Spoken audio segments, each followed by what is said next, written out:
just play with this toy. I got this off eBay.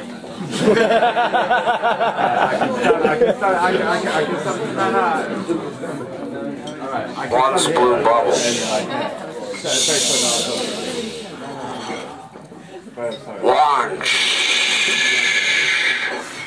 Edward got into this bubble racket. These small machines like wicker sparrows that, when gassed with soap, blew bubbles. Edward thought maybe anything with a hole could blow a bubble, but he had to sell something. He took the machines directly to the town of Hay-on-Wye in Wales, where they made dish soap. The whole town involved with the dish soap factory at its edge. There were several dish soap stores in the town itself, boutiques of dish soap. Everyone in England and Wales and maybe even Scotland, in fact, knew that one went to Hay-on-Wye if one were intent on buying dish soap. So it weren't a difficult math problem as far as Edward were concerned to reckon that he'd do well with the bubble machines there in Hay-on-Wye.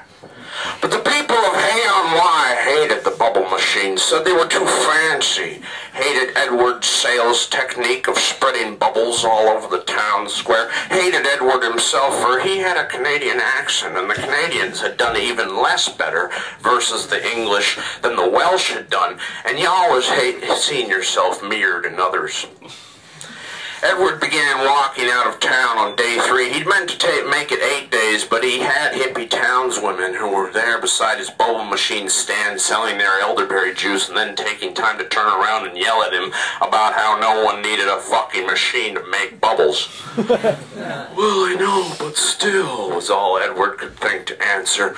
But who could answer against the wind of the fury of a hippie?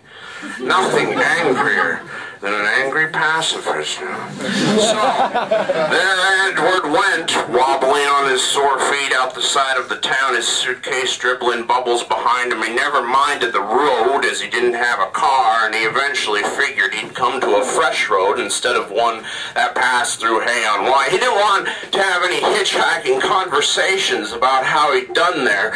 Edward hiked into fields, up hills, down dirt roads, over fences, skirted herds of cows, etc. His suitcase wouldn't stop leaking bubbles. He thought one of the machines was still going somewhere in there, but he just felt like walking and didn't feel like stopping to open the suitcase and stop the bubbles. Besides, the bubbles were splendid. They all caught the sun just so. The cows seemed to like the bubbles. Edward passed through a field of sheep, too, and the sheep definitely liked the bubbles. They actually followed Edward, who had only ever experienced sheep as creatures who ran from him. He thought how unfortunate it was that the sheep didn't walk or talk or have money and could therefore buy all his bubble machines. That thought gave Edward the idea of going to the first farmhouse he came across, but when he stood on the porch explaining to the farm wife about how the sheep followed the bubbles, he felt a bit crazy. And anyway, she closed the door on his outstretched hand, copying one of the bubble machines.